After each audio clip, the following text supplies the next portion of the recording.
Assalomu alaykum, hurmatli YouTube kanalimiz a'zolari. Bugun bizda yana bir ajoyib natija, yana bir insonga yordam berdik, yana bir insonni oshqozon ichak nevrozi xastaligidan Xudo xolasa, Xudoyim sababchi qilib mana shifo berib davoladik. Hozir holatlari ancha yaxshi.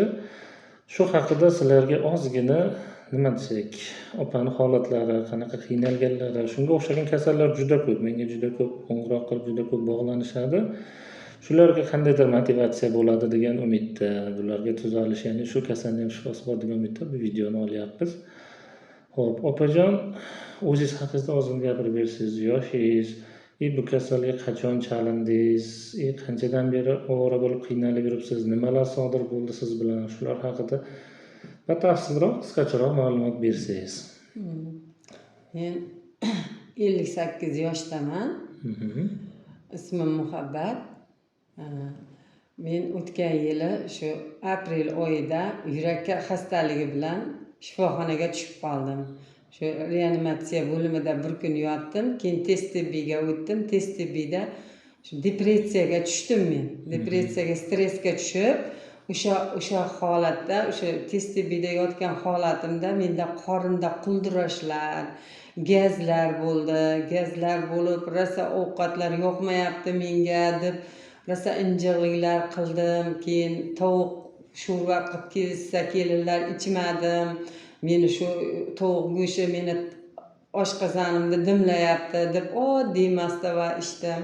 Undan keyin baysalardan chiqdim. Chiqqanimdan keyin uyga keldim. Uyga kelganimdan keyin ham shunaqa holatlar bo'laverdi. Oddiy qatiq ichsam ham oshqozonda qurillash, keyin gazlar hosil bo'lish, osh yesam oshlarda ham hazm bo'lmayapti deb rosa ozib ketdim. Ko'p doktorlarga murojaat qildim. Namanganga bordim, gastroenterologga. Ular ham figides qilamiz desa yo'q deb qo'rqdim. Qo'rqinch, vahima holatlar bo'laverdi menda. Keyin qildirmadim. Ularda gastroenterologda dorilarni 1,5 oy ichdim. Unda ham hech ham haligi yaxshi bo'lmadi. Yana vahimali holat bo'laverdi. Oxiri majbur bo'ldim Qo'qonga borib gastroenterologga figides qildirdim. Qilsam oshqozonim sog'lom, ichaklarim ham sog'lom chiqdi. Buni orasida men voy-bayo'y yurmagan yo'lim qolmadi. Nimalarga bordim, sahrmikanman deb sahrga tekshirtirdim. Keyin nimaga buqog'im bormikin, ozib ketyapman deb buqoqqa tekshirtirdim. Oxiri Qo'qonga borganimdan keyin gastroenterolog doktor menda ichak nevrozi degan kasallikni aniqladilar. Keyin shundan keyin men shu YouTube'ni tekshirib, bunga psixolog doktor yordam berishini bilib qoldim. Endi shu psixolog doktorga mana inshaalloh Xudoga shukr 8 kun qatnadim. Menda o'zgarishlar yaxshi, yuzlarimda to'lishlar bor. O'zimda yaxshi his qilyapman. Hamma oldin qanday ovqat yegan bo'lsam, o'sha ovqatlarni yeyapman. Mevalardan ham qo'rqardim hattoki-da. Mevalarni ham yeyapman, ovqatlarga, oshlarga qo'shib pomidor, bodringlarni ham yeyapman. Hech narsa qilmayapman. Xudoga shukr, inshaalloh hozir yaxshiman. Menga Ravshanbek rosa yaxshi yordam berdilar. Umr rizqlariga baraka bersin.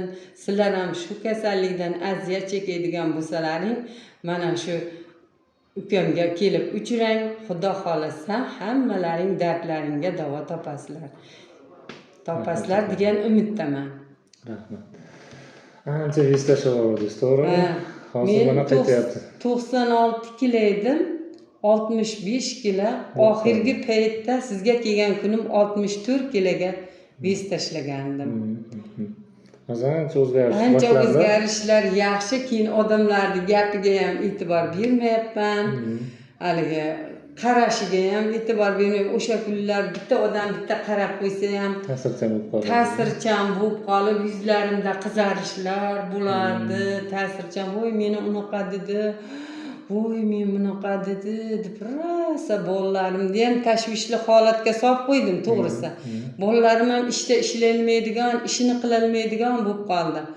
Oxir o'sha gastroenterolog jo'radi. Bunaqa kasallar dedi yashayveradi dedi. Lekin yon atrofidagilarni dedi tinchitadi dedi. Ana shu gap keyin menga yomon ta'sir qilib izlanishni boshladim-da. Sog'ayganingiz rost bo'lsin, unda xolasa undan keyin baxtli bo'lib o'sha o'zingiz xohlagandaqa veslarda 11lar yuring opajon.